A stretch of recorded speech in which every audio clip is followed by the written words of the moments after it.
My daughter-in-law sent me a text at 9:47 the night before my son's wedding. We've decided it would be better if you stayed in the background tomorrow. This is our day, not a chance for you to make it about yourself. After I had written every check for the past 8 months. So I made one phone call. The venue coordinator answered on the second ring. I was sitting at my kitchen table in Savannah, Georgia, with a cup of chamomile tea going cold beside me when the message came through. The house smelled like the gardenias I had cut from the backyard that afternoon. The same gardenias I had arranged in a mason jar to bring to the rehearsal dinner, which I was also not invited to. The phone screen glowed in the dim light. I read the message once, then again, then a third time, each pass stripping away another layer of disbelief, until what remained underneath was something quieter and more terrible than anger. Stayed in the background. I had been standing in the background for 2 years. Ever since my son Daniel brought Serena home for Thanksgiving and she sat at my table and complimented my sweet potato pie while texting someone under the tablecloth the entire meal. I had told myself she was nervous. New families take adjustment. I had read the articles, the ones that tell mothers-in-law to give space, to be patient, to let the couple build their own traditions. I had given space until I was practically living in another zip code. But I never stopped writing the checks. That was the part they forgot. 8 months earlier, Daniel had called me on a Sunday afternoon. His voice had that particular quality it gets when he wants something, the slight lift at the end of sentences, the way he starts with how much he loves me before getting to the point. Mom, we've been doing some numbers on the wedding budget and things are getting complicated. Serena's parents are helping where they can, but you know how it is. I know this is a lot to ask. I told him to send me the breakdown. The venue was $9,400.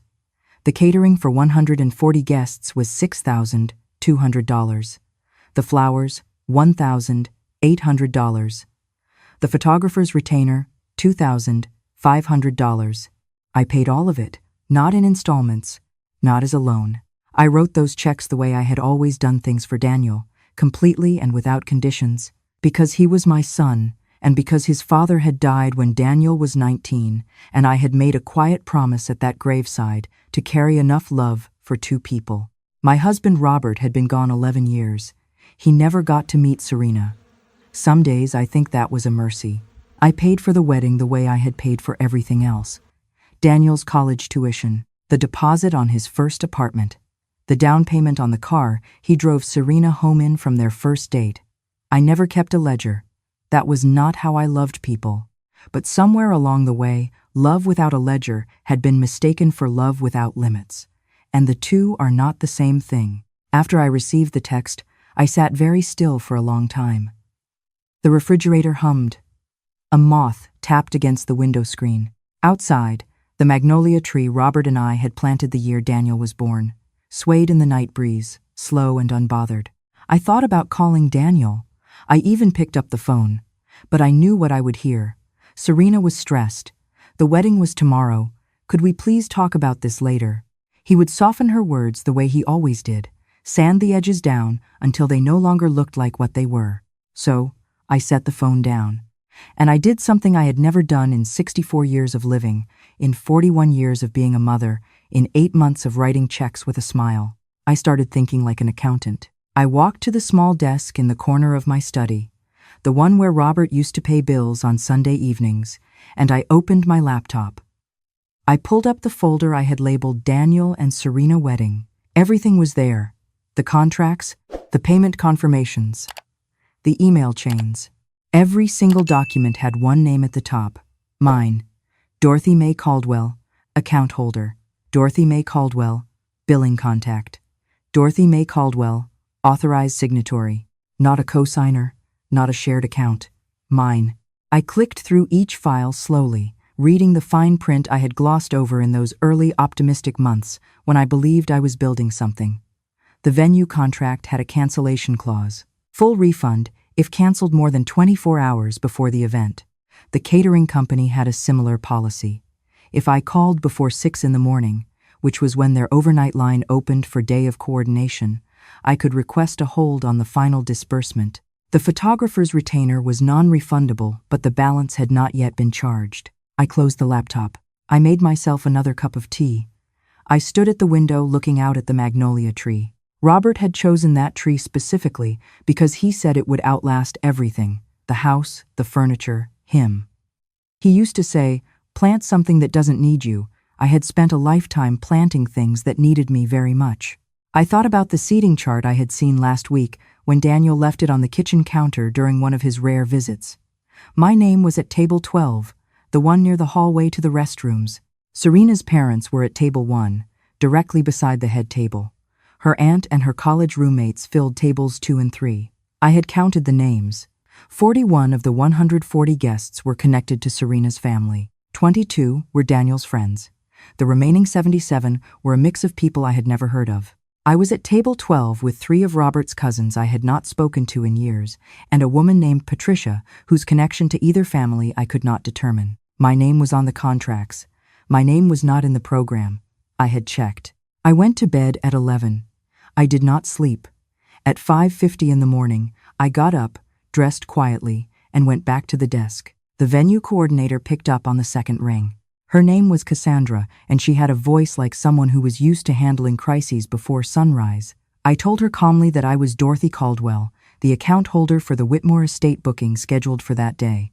I told her I needed to place a hold on the final payment disbursement, pending a review of the contract terms. She asked if there had been a dispute. I told her there had been a miscommunication and that I needed to ensure my rights, as the sole account holder, were protected before any funds were released. She told me she understood completely and that no charges would process without my verbal authorization. Then I called the catering company. The overnight coordinator, there was a young man named Kevin who sounded like he had been awake for 36 hours. I made the same request. He confirmed the hold in under 4 minutes. I closed the phone. I made coffee. I watered the gardenia on the windowsill. I fed the 2 cats, Biscuit and June, who wove between my ankles demanding breakfast with a certainty I found admirable. Then I sat down in Robert's old chair, the wide leather one that still held the shape of him somehow, and I let the morning come. At 6:48, Daniel called. I let it ring. At 7:15, he called again. I let it ring. At 7:40, a text appeared. "Mom, there's some kind of issue with the venue payment. Can you call them and sort it out? We're getting ready. Kind of freaking out here." I set the phone face down on the arm of the chair. I had given him one last chance 3 weeks ago. I had driven to their apartment with a casserole and a gentle question. I had asked, quietly and without accusation, whether there was a reason I had not been included in any of the planning meetings, why the florist had called me for payment, but Serena's mother had been the one on site for the tasting. Daniel had looked at the floor and said, "Serena just has a very specific vision, Mom. It's easier when there aren't too many cooks." I had nodded. I had left the casserole. I had driven home and cried in the driveway for 20 minutes before going inside. That was 3 weeks ago. And I had still written no letter, made no ultimatum, issued no warning. I had simply waited, hoped, told myself that the text I received 9 hours before my son's wedding was not actually what it was. But hope is not a plan, and patience has a floor. By 8:30, the calls were coming in multiples. Daniel, then Serena, then a number I did not recognize, which I later learned was Serena's mother. I listened to one voicemail. Daniel's voice had lost its Sunday afternoon lift. "Mom, I don't know what's happening, but the venue is saying they can't release the ballroom setup without your authorization, and the caterers are saying the same thing, and we have guests arriving in 4 hours. Please call me. Please." I did not call. At 9, I opened my laptop again. I opened the browser and navigated to my bank's website. I scrolled through the transaction history for the account I had used for all the wedding payments. The total disbursed over 8 months came to $19,040. The refundable portion, if I released the holds and allowed the cancellations to process, came to $15,600. I looked at that number for a long time. Then I opened a new document and started writing names. Eleanor from my Sunday school class, a woman of 71 who had raised her grandchildren alone after her daughter's addiction took hold, who had never been on an airplane, who once told me that the only trip she had ever taken outside Georgia was a bus ride to Chattanooga 30 years ago. Miriam, my neighbor 2 doors down, a retired school principal whose children lived in Seattle and Portland and called on holidays if the time zones cooperated. Miriam, who shoveled my driveway the winter after Robert died without being asked and never mentioned it. Carolyn, who came to grief support group at the community center every Thursday, who still wore her late husband's watch on her wrist because she said it was the only way she knew what time of day it was worth living. Frances, the woman who ran the Wednesday morning book club at the library, who had mentioned offhandedly last month that she had always wanted to see the ocean, and then changed the subject quickly, as if wanting things was an embarrassment. June, not my cat, but my old colleague from the school district, retired now, who had spent her savings on her granddaughter's hospital bills 2 years ago and had not taken a vacation since the Clinton administration. And Patricia from my neighborhood, who brought me soup when I had knee surgery and who I had never properly thanked because I was too stubborn that year to accept help gracefully. 6 names. I saved the document and titled it The Right Ones. At 11:14, Daniel texted, "Mom, the venue just called. They said you placed a hold. Why would you do this? The wedding is today. Call me right now." At 11:37, Serena is crying. "The guests are starting to arrive. Mom, please." At noon, "I don't understand what you want. Just tell me what you want and we can fix it." I noticed that what you want had arrived approximately 14 hours after stay in the background. I noticed that the apology he was circling was not yet an apology. It was a negotiation, a request to return to normal without acknowledgement of what normal had been, a desire for the money to flow again without any reckoning with what had been spent to dry it up. I had been a mother for 41 years. I recognized the architecture of that offer. I had made similar ones myself, in my worst moments, the ones where I wanted peace more than I wanted truth. But I was 64 now, and I had buried my husband and I had written $19,000 in checks for a wedding at which I had been assigned the table by the bathroom, and I was done mistaking avoidance for grace. I put on my gardening shoes and went outside. I deadheaded the roses along the back fence. I trimmed the hydrangeas that had gotten leggy. I raked the small pile of magnolia leaves the wind had shifted overnight and left them in the compost bin. I worked slowly, methodically, without hurry. The June sun was warm on my shoulders. The neighborhood was quiet.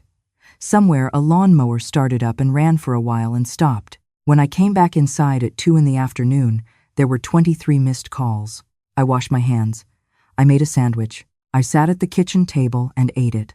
Then, I picked up the phone and called Eleanor. She answered on the 3rd ring, sounding slightly winded. I told her I had a question and asked if she was sitting down. She said she was now. I told her I had come into some unexpected funds and I wanted to use them to take a small group of women somewhere worth going. I told her she was at the top of my list. I asked her if she had a valid passport. There was a silence that stretched long enough that I thought the call had dropped. "Dorothy," she said finally, "are you serious?" I told her I had never been more serious about anything in my post-Robert life. I made 5 more calls that afternoon. Each one had a different texture of disbelief. Miriam laughed, the kind of laugh that is crying underneath it. Carolyn said, "Why me?" And I said, "Because someone should," and she was quiet for a moment and then said, "All right then." Frances asked twice if there was a catch. June said she needed to check on her cat sitter situation. Patricia simply said, "I knew you were something, Dorothy Caldwell. I knew it from the first time I saw you. I did not know what to do with that, so I just told her to bring comfortable shoes." The refund notifications began arriving the next morning. The venue first, then the caterer. They came as small pings on my phone, neat little financial corrections, each one quietly undoing 8 months of generosity that had been received without gratitude and spent without acknowledgement. $15,600, restored to the account in 4 separate transfers over 48 hours. On the 3rd day, Daniel came to the house. He knocked instead of using his key, which told me something. He looked like he had not slept. Serena was not with him. He stood in the doorway with his hands in his pockets and looked at me with an expression I recognized from when he was 12 years old and had broken the dining room window with a baseball and could not figure out how to begin the conversation. I opened the door wider and let him in. I made coffee. He sat at the kitchen table. I set a mug in front of him and sat across from him and waited. He said, "I know things went wrong." I said, "Tell me specifically what you know went wrong." He picked up the mug. Set it down. picked it up again. He said, "The text Serena sent you was out of line." I said, "What else?" He said, "The seating arrangement wasn't fair." I said, "What else?" He looked at the table, then at me. "You paid for everything," he said quietly, "and we didn't treat you like you were part of it." I let that sentence sit in the air between us for a moment. It was not everything I might have wanted. There was more to be said, more to be understood, more history to examine than one kitchen table conversation could hold. But it was real. It was his own words without Serena's coaching. It was the beginning of something that might, over years and with sustained effort, become what a mother and a son are supposed to be. I said, "That's right. And it's going to take longer than one conversation to fix." He nodded. He looked exhausted and young, and very much like his father at certain angles. That was not his fault. "Is there anything I can do?" he said. "Right now. Today." I told him he could start by being honest with his wife about what honesty required. I told him that love between a husband and a wife did not have to come at the expense of every other relationship he had ever had. I told him that I was not asking to be the center of anyone's life, only to not be erased from it. I told him that generosity given freely could also be withdrawn freely, and that if he wanted a different relationship with me going forward, it would require different choices. He listened. He did not argue. He asked if I could give them time to work on it. I said I could give him time. I did not say I would be waiting. After he left, I sat for a long while in Robert's chair with June the cat on my lap. The house held its familiar afternoon quiet. Light moved across the hardwood floors the way it always did at this hour, long and slow and golden, the kind of light that makes even ordinary rooms look like something remembered. I thought about what I was going to pack. I had booked a house on the Carolina coast. Not far, not exotic, but the ocean was the ocean, and Eleanor had never seen it, and that felt like the most important logistical fact in my immediate world. 7 days, 6 women, a rental house with a wraparound porch and enough bedrooms that no one would have to share unless they wanted to. I had found it on a Tuesday afternoon with a glass of sweet tea and more genuine excitement than I had felt about anything in longer than I could easily measure. I had called the travel agency and given 6 names, not mine first, mine last. I wanted to be the one who facilitated the thing, not the center of it. I had learned something in those quiet days after the wedding that I was still working out in words. The difference between generosity as a way of being needed and generosity as a way of being free. The distinction mattered. It was the whole story, really. 3 weeks later, we arrived at the coast on a Thursday evening when the light was doing that Carolina thing where it turns everything amber and slightly unreal. Eleanor pressed her face against the car window like a child the moment she saw the water between the houses. She said, "Oh my," in a voice so small and full that everyone in the car went quiet out of respect for it. Frances cried before we even got the suitcases inside. We ate shrimp on the porch that first night with our shoes off and the sound of the waves doing exactly what waves do, which is to say they kept coming regardless of whether you were ready for them, patient and indifferent and somehow comforting. Miriam told a story about her first year as a principal that had us all crying from laughing. Carolyn talked about her husband for the first time in what she said felt like years. Not with grief, but with humor. The way you talk about someone when the missing has softened into something you can carry. Patricia said, around 10 o'clock, with the candles burning low and a half-empty bottle of Riesling on the table. "I want to say something. I want to say that I have had a good life. I have truly had a good life. But I cannot remember the last time someone planned something for me. Just for me. Without needing something back." She looked at me across the table. "So, thank you. For being the kind of woman who does that." I had brought Robert's photograph, the one from our 10th anniversary, where we were standing on the steps of the church we used to attend and he was laughing at something I had just said and the sun was hitting him in a way that made him look lit from inside. I had framed it in dark wood and set it on the mantel the first evening, quietly and without ceremony. On the 4th night, I took it down and held it in my lap on the porch. The others had gone to bed. The ocean was doing its slow, rhythmic work in the darkness. I told him about the wedding. I told him about the texts and the table by the bathroom and the 23 missed calls. I told him about clicking the hold buttons in the early morning quiet. I told him about Eleanor's face when she saw the water for the first time. I told him I thought he would have approved. A wave came in. Then another. The kind that don't stop for anything. I was not angry anymore. I want to be precise about that because it matters. I was not performing peace.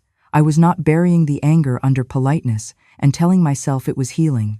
The anger had been real, and it had been useful, and I had let it do its work, which was to move me out of a position I had occupied for too long. Somewhere between the first hold I placed at 5:50 in the morning and the moment Patricia said thank you on the porch, the anger had finished its job and left. What remained was something I did not have a word for at 64, but felt like the first thing I had ever really owned. There would be more conversations with Daniel. There would be holidays navigated and boundaries discussed, and probably moments where Serena and I would both have to decide who we wanted to be in relation to each other. That work was real, and it was not finished, and it would not be finished quickly. I had no illusions about that, but I had learned something I could not unlearn, that I had never been powerless. I had simply acted as though the cost of using my power was more than I could afford. I had been wrong about that.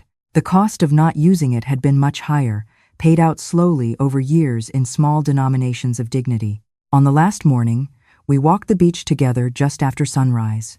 6 women in various states of coordination, some with coffee, some with sandals hanging from their fingers, all of us walking at a pace that had nothing to do with getting anywhere. Eleanor found a sand dollar. She held it up like a discovery, which it was. I fell back a little from the group and walked at the edge of the water where it came up and retreated and came up again. I looked at these women, these particular 6, who had each in their own way spent long portions of their lives being the one who showed up and the one who was overlooked and the one who kept going anyway. There is a specific kind of strength in that. It does not announce itself. It does not seek a spotlight. It simply holds. I thought about the account folder on my laptop still titled Daniel and Serena Wedding. I thought I might rename it when I got home. I had not decided to what. Maybe just mine. The drive back was quiet in the best way. The way that means everyone is full. We stopped for biscuits at a place off the interstate that had been there since 1974 and tasted like it. Miriam ordered 2. No one commented on this. It was that kind of trip. When I pulled into my driveway late that Sunday afternoon, the magnolia tree was doing what Robert had promised it would do, which was exactly what it wanted, regardless of what anyone needed from it. There was a voicemail from Daniel. There were 2 texts from an unknown number that turned out to be Serena, brief and careful, the first contact she had initiated since the text that started all of this.